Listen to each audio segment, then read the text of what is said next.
후반부 이어갑니다. 오인주입니다. 안녕하세요. 이혜은입니다. 간밤 리증시 상황 글로벌 원샵과 함께 확인해 보시죠.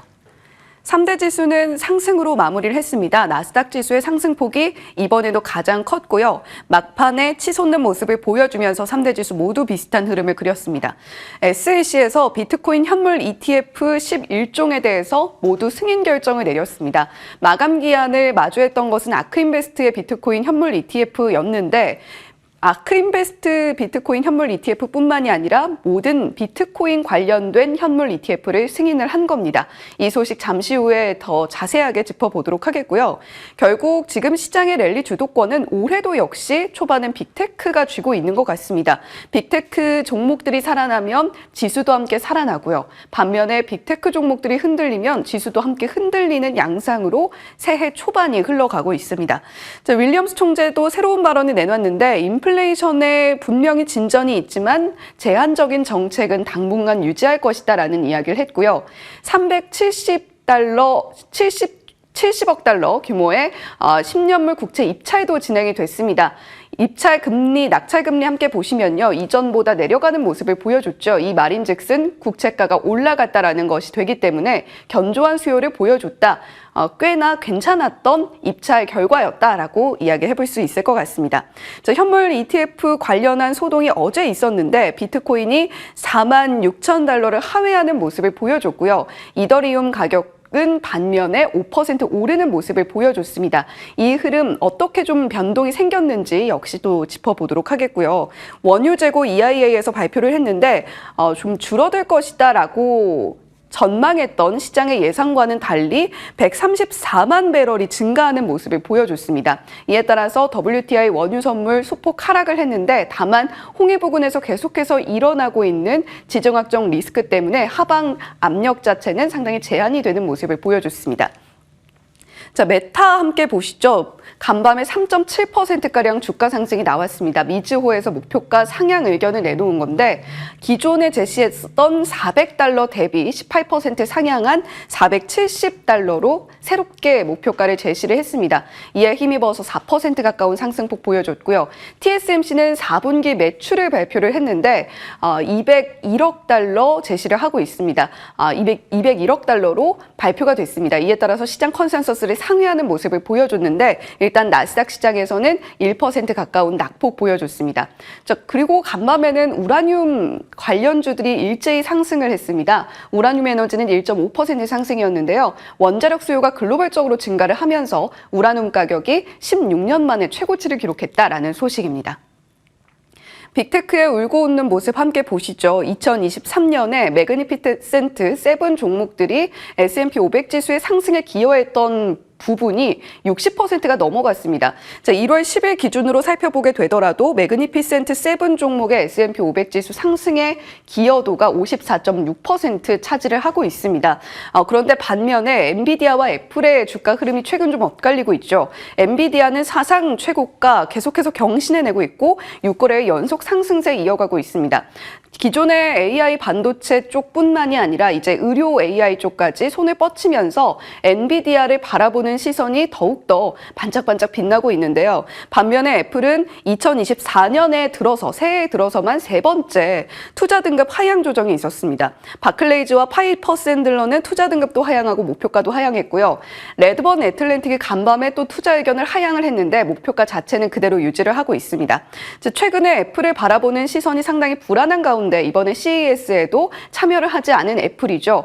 과연 올해 상반기 중에 좀 미뤄지게 되더라도 하반기 중에 발표가 될 애플의 AI 생태계 관련한 구상은 얼마나 시장에 공개가 될지도 주목해 보셔야 되겠습니다. 다음은 이더리움일까요? 비트코인 현물 ETF 승인은 모두 이루어졌습니다. 이더리움이 보다 탄력적으로 움직였던 데는 남아있는 이더리움의 일정들 때문인 것 같습니다. 비트코인 현물 ETF가 승인이 됐고 그 다음 일정들 하나하나 살펴보게 되면요. 바네크의 이더리움 현물 ETF 승인 마감 기한이 5월에 그리고 인베스코의 경우에는 7월에 블랙록의 경우에는 8월에 자리를 하고 있습니다. 이에 따라서 만약에 비트코인에 이어서 이더리움까지도 현물 ETF가 승인이 된다라고 한다면 그 수급이 이더리움 쪽으로 몰려가고 있는 거고요. 지금 일중 흐름을 흐름은 15분 봉으로 정리를 해봤습니다. 비트코인 같은 경우는 좀 출렁임이 있었어요. 아무래도 비트코인 현물 ETF와 직접적인 연관이 있기 때문이기도 하겠지만 어제 소동 때문에 SEC에서 발표를 하고 난 다음에도 잠깐 동안 이게 진짜냐 진위 여부를 가지고 좀 소동이 있었던 것도 사실입니다. 이에 따라서 좀 출렁임이 있었습니다만 이더리움은 견고하게 올라가는 모습을 보여주고 있죠. 과연 비트코인 현물 ETF에 이어서 이더리움 ETF까지 승인이 결정이 될지 계속해서 주시를 해보셔야 되겠습니다. 비트코인은 4월 반감기도 함께 예상이 되고 있으니까요. 지금 코인 투자자분들 그리고 더불어서 이렇게 현물 ETF를 통해서 투자를 하시려는 분들도 남아있는 일정들 체크하셔야 되겠습니다. GPT 스토어가 출시가 됐습니다. 오픈 AI GPT 스토어가 챗 GPT 유료 사용자들이 이용하는 것으로 이렇게 출범을 한 상황인데요. 사용자가 맞춤형 GPT를 만들어서 이를 통해서 수익 창출을 할 수 있다라는 것이 이 챗 GPT 스토어의 하나의 컨셉이라고 보시면 될 것 같습니다. 국내 GPT 스토어 관련주들의 상승세가 상당히 무서운데요. 한글과 컴퓨터 같은 경우는 1월 8일 상한가에 안착을 하는 모습을 보여줬고 지금 새해가 절반도 지나지 않았는데 1월의 절반이 지나지도 않았는데 YTD 상승률로 보게 된다면 70% 넘는 상승폭을 기록을 하고 있습니다. 폴라리스 오피스와 이스트소프트도 비슷한 흐름을 보여주고 있는데 다만 이스트소프트 같은 경우는 전일 종가의 경우에는 소폭 하락으로 마무리하는 모습을 보여줬으니까요. 관련주들 흐름 어떻게 움직임 나오는지 계속해서 지켜보셔야 되겠습니다. 자, TSMC가 매출을 발표했습니다. AI 수요의 가늠좌가 되고 있는 TSMC인데 4분기 매출 발표치가 시장의 컨센서스 그리고 TSMC가 이전에 공개를 했던 컨센서스를 더 뛰어넘는 수준으로 발표가 됐습니다. 다만 12월 매출액은 소폭 줄어드는 모습을 보여줬고 전월 대비도 14%가량 줄어드는 모습을 보여줬습니다만 앞으로 AI 수요가 계속해서 탄력적으로 들어오게 된다면 2025년까지 견고한 성장이 전망된다라는 CFO의 발언도 있었으니까요. 오늘 TSMC와 관련된 반도체 종목들도 보시되 다만 삼성전자의 블록들 이슈가 간밤에 또 나온 만큼 그것까지 함께 체크해 보셔야 되겠습니다. 네, 미국 시장 이렇게 또 한 번 상승을 만들어줬습니다. 우리 시장도 좀 잘 가면 좋을 텐데요. 다만 우리 시장은 내부적으로 크게 한 2가지 정도 수급 이슈가 있어서 각오는 하고 시작을 하셔야겠습니다. 체크해 드리겠습니다. 자, 지금 업계와 IB에 따르면 블록딜 가능성이 있다는 보도입니다. 로이터 통신의 보도 내용 그대로 가지고 왔습니다. 삼성과의 세모녀 계열사 지분 2조 8천억 원가량의 매각 준비하고 있다는 내용인데요. 자, 상속세 재원 마련을 위해서 매각 추진 소식을 전해받고 있는 상황입니다. 시간 외 대량 매매 방식으로 진행이 되고요. 주관사는 골드만삭스 등으로 전해집니다. 어제 장 마치고 수요 예측에 이미 들어갔기 때문에 오늘 개장 전에 이 거래는 마무리될 것으로 추측되고 있습니다. 삼성전자의 매각 대상 지분은 이 새 모녀의 지분율이 꽤 되죠. 특히 홍라이 전 관장의 지분이 꽤 많이 있습니다. 어제 종가를 기준으로 할인율까지 계산을 했을 때 매각 예상 금액은 삼성전자만 총 2조 2천억 원 가까이 되고요. 나머지 주요 계열사 삼성물산, 삼성 SDS, 삼성생명을 포함한 지분은 5천억 원 이상으로 추정이 됩니다. 오늘 관련해서 매각딜 이슈로 장중에 변동성 나오는지 삼성그룹주들도 보셔야겠고요. 삼성전자는 인덱스 차원의 영향력이 있기 때문에 코스피 변동성 같이 감안하셔야겠습니다. 그리고 오늘 옵션 만기일이기 때문에 수급으로 이래저래 장중 변동성이 나올 가능성이 있습니다. 자, 오늘의 주요 일정들 쭉 정리를 해봤고요. 산업에 영향을 미치는 일정들까지 기입을 해봤습니다. 미국의 CPI, 소비자 물가지수 오늘 밤 10시 30분 정도에 발표 예정인데 그를 앞두고 대기 매물도 나올 가능성 염두에 두셔야겠습니다. 자, 퀀트 분석 이어가겠습니다. 메리츠증권의 보고서 내용인데요. 1월 주가 움직임은 유의미한가? 과거 통계상 그러했다라는 내용입니다. 이런 이야기 많이 들어보셨을 겁니다. 1월에 시세를 냈었던 종목이 1년 혹은 상반기에 주도주가 될 가능성이 높다라는 것 통계로 밝혀졌는데요.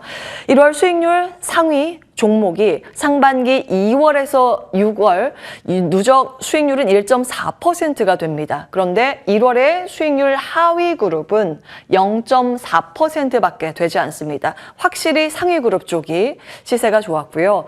그룹별 상반기 2월에서 6월에 수익률 상위 기록 횟수만 보더라도 그 차이는 극명하게 드러납니다. 2000년 이후에 보면 수익률 1월에 하위 그룹 의 시세 횟수보다 1월 수익률 상위 그룹의 횟수가 2배 이상이 됩니다. 그렇기 때문에 1월에 어떤 그룹들이 선전을 했는지 지속적으로 정리해 보실 필요는 있겠습니다. 다만 1월 들어서 좀 힘들긴 합니다. 고난의 1월을 거치고 있습니다. 코스피 1월 들어서 4%의 조정을 거치고 있습니다. 코스닥 지수는 선방하고 있지만 어제 1% 조정으로 상승폭이 점차 깎여가고 있습니다. 전일 종가 기입을 해봤고요. 가장 큰 하락의 명분은 이렇습니다. 사실 핑계거리인데 매크로상 미국의 국채 10년물 금리가 이제 다시 4%대로 돌파했습니다. 사실 지난해 12월에 랠리를 보였었던 가장 큰 핵심은 금리 인하에 대한 기대감. 그래서 시중금리가 먼저 떨어졌기 때문에 그 명분으로 올랐습니다. 그런데 지금 전 반대의 흐름이 나오고 있기 때문에 지수를 좀 가두는 양상이 나오고 있다는 시장의 분석이고요. 실적 우려감까지 더해지고 있습니다. 우리 LG전자를 시작으로 해서 삼성전자, LG에너지솔루션까지 모두 기대치를 밑도는 어닝 쇼크를 기록했죠. 예상을 하회하는 영업이익 발표를 어닝 쇼크라고 하는데 그게 이제 이어지면서 시총 상위 대형주 단위 약세 흐름을 보였고 특히 외국인과 기관이 동시 순매도가 대형주로 집중이 됐습니다. 그러면서 지수의 영향력이 큰 모습이었는데요.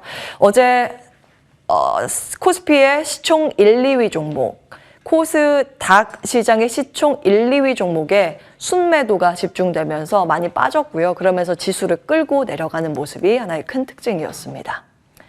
그래서 이 와중에 외국인과 기관은 무엇을 사고 있는가를 또 체크해보는 게 중요한 지점이 되겠죠. 그래서 정리해봤습니다. 외국인 지난 한 해 동안 코스피에 11조 원 이상 샀는데 사실상 삼성전자와 SK하이닉스 반도체 투톱에 집중됐습니다. 이 두 종목만 19조 원 이상 담았습니다. 실제로 이 종목들에만 순매수가 집중됐다고 볼 수 있겠죠. 명분은 제조업 경기 회복과 반도체 업황 바닥 통과 기대감입니다. 그런데 이 흐름이 1월 들어서는 바뀌고 있습니다. 어제까지 삼성전자 2거래일 연속 외국인 순매도 흐름이 연출이 됐고요. 그 1월 들어서 외국인은 어떤 종목을 샀는가 정리를 해봤더니 두 가지 큰 물줄기가 확인이 됩니다. 자본재 쪽, 방산 섹터이고요. 그리고 소프트웨어 쪽, 인터넷과 게임주를 담고 있었습니다. 특히 매수 강도로 보면 게임보다는 인터넷이 강하고 인터넷보다는 방산이 더 강합니다. 한진칼은 연속 순매수가 꽤 한 4주, 3주 연속 들어오고 있는 게 특징적이고요. 그 다음 연속 순매수는 한국항공우주 눈에 띕니다. 자, 기관의 장바구니도 이어서 체크해 보겠습니다. 1월 들어서 국민연금이 보유 지분 변경 공시를 벌써 145건이나 했습니다. 어떤 종목을 팔았는가 봤더니 중국 수혜주 두 종목은 좀 비중 축소를 했고요. 이쪽 비중을 늘렸습니다. 바이오와 화장품 ODM 업체들인데요. 종목들 흐름들까지 같이 참고해 보시면 좋을 것 같습니다. 자, 상승의 명분을 기입해 봤습니다. 외국인과 기관이 담고 있는 우주항공과 화장품. 지금 우주항공의 명분은 정책기대감입니다. 1월 9일에 우주항공청 특별법이 국회 문턱을 넘었다라는 점 체크해 드렸는데요. 이르면 5월경에 한국판 나사 출범 전망입니다. 앞으로 정부는 더 정책적인 드라이브를 열 개연성이 높다라는 시장의 기대감이고요. 화장품은 어제 화면 이제 그대로 가지고 왔는데 실적에 대한 실망감이 더해질수록 오히려 실적에 대한 기대를 할 수 있는 업종의 프리미엄이 높아질 개연성이 높다라는 점, 그래서 전망 기상도 체크해 드렸었고요. 이 안에 포함된 게 화장품, 어제 화장품 이슈 체크해 드렸었죠. 실적 기대는 중소형 화장품단으로 유입되고 있습니다.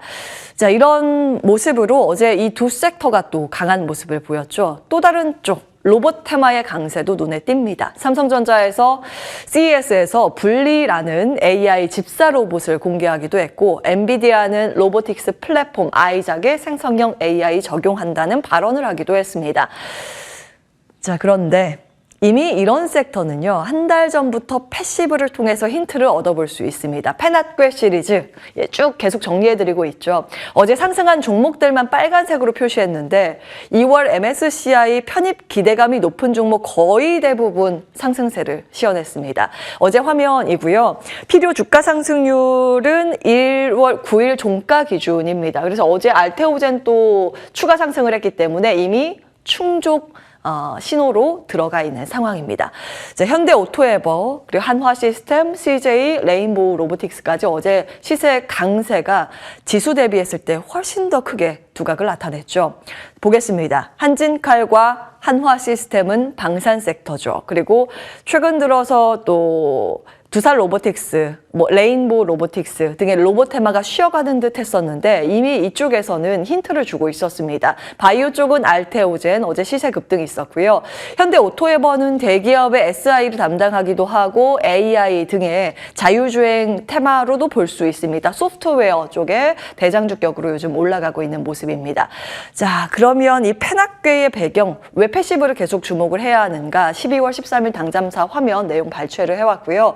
에코프로 머티리얼즈 코스피 200 특례 편입을 예시로 말씀을 드렸었죠. 과거 같은 경우에는 이 이벤트 드리븐의 효과로 인해서 그 근처로 가거나 그 세론 뉴스가 되면 공매도가 나오면서 관련 기업들은 시세를 내지 못하는 흐름이었는데 지금 공매도 전면 금지가 시행되고 있기 때문에 이미 이 약재가 부재하다. 그래서 그 다음 패시브 컨셉으로 2월 MSCI라는 점 한 달 전부터 체크를 해드렸습니다. 발표일은 2월 13일이고 가격 정보 기준일, 그러니까 1월의 마지막 10거래일 중에 랜덤으로 하루를 뽑아서 이 기준치에 충족을 하는지 여부, 그리고 과열 혹은 너무 과도하게 단기간에 주가 상승을 해서 단기 변동성이 있는지 여부를 들여다보면서 그 조합으로 발표를 하게 됩니다. 계속해서 패시브가 던지는 힌트들 체크해 보실 필요는 있겠고요. 엔비디아 가겠습니다. 엔비디아가 던지는 힌트, 과연 반도체만일까요? 아니라는 부분이 오늘 눈에 띄어서 정리를 하고자 합니다. 이만하면 갓비디아라고 할 만하죠. 역사적인 신고가를 매일매일 갈아치우고 있습니다. 우리나라 기준일로 상승률을 기입을 해봤고요. 1월 8일에 6% 급등 이후에 놀라운 시세 분출이 매일매일 나오고 있습니다. 역사적인 신기록 경신이 나오고 있고, 그런데 필라델피아 반도체 지수는 이와 꼭 동행하지 않는다라는 점 눈에 띕니다. 오히려 이쪽보다는 소프트웨어 섹터의 시세 강세가 조금 더 두드러지는데요. 특히 세일즈포스는 연일 강세 흐름이 나타나고 있는 상황입니다. JP모건에서 엔비디아에 대한 이런 의견을 냈습니다. 헬스케어 사업의 매출 10억 달러를 돌파할 전망이라는 내용이요. 지금 가지고 있는 AI 소프트웨어 쪽 그리고 AI 인프라 구축의 시세 우위를 나타내고 있기 때문에 이것을 그 헬스케어 산업에 적용을 하면 굉장히 빠르게 이 산업에 침투할 것이라는 그런 보고서 내용입니다. 다음 보겠습니다. 이번에 JP모건 헬스케어 컨퍼런스에 참석했죠. 첫날 메인 세션에서 이런 이야기를 했습니다. 엔비디아가 직접 발표한 내용인데 암젠과 파트너십 계획을 발표했습니다. 글로벌 제약사인데 이 엔비디아가 이미 그 아이슬란드에 슈퍼컴퓨터를 넣어서 그걸 활용해서 유전학 관련 AI 모델을 개발 중이라는 점 알고 계실 겁니다. 자, 이 아이슬란드는 암젠의 자회사인 드코드 제네틱스가 위치한 곳이기도 합니다. 이미 협업을 진행하고 있는 상황이죠. 자, 과거의 데이터 한번 보겠습니다. 이것은 작년 여름부터 이미 준비됐던 내용입니다. 7월 14일 당잠사 화면 내용이고요. 엔비디아가 당시에 리커전이라는 AI 이 언어 모델 관련 소프트웨어 기업을 투자를 했습니다. 근데 이걸 왜 투자했는가? 그때 말씀드린 것처럼 AI 기반의 신약 개발을 촉진하기 위한 보관이 담겨 있다는 점입니다. 올 초, 그러니까 당시의 화면이기 때문에 작년 3월입니다. 바이오니모라는 그 신약 후보물질 탐색 서비스를 엔비디아는 이미 출시를 한 바 있거든요. 헬스케어 산업에 뛰어든 상황이죠. 여기 핵심 포인트를 이렇게 잡아드렸습니다. AI를 실생활에 어떻게 적용할 것인가. 이미 빅테크 기업들은 그 고민에 들어갔습니다. 일론 머스크도 마찬가지고 우주탐구 등의 AI 등을 지금 적용하고 있는 상황이죠. 다음 보겠습니다. 자, 지금 사실 산업의 혁신을 넘어선 우리 모든 영역의 변혁을 가지고 오는 물결에 들어가 있는 상황. AI가 확실히 모든 전 업종과 우리 모든 실생활에 걸쳐서 변화를 일으키기 시작했습니다. 우리가 주목해야 할 포인트가 될 텐데요. 이미 시작됐죠. 작년 5월의 화면인데 각 섹터의 AI를 모두 적용을 시키는 작업이 기업별로 진행이 되고 있습니다. 우리의 일상이 모두 변화가 되고 있는데 이 안에서 우리가 취해야 할 그 투자 포인트가 굉장히 많이 담겨져 있을 것 같습니다. 이제는 AI라는 하나의 키워드, 카테고리 안에서 여러 가지 이 적용처를 고민하면서 같이 기업을 발굴하는 그런 작업이 필요하지 않을까 싶습니다. 당잠사였습니다.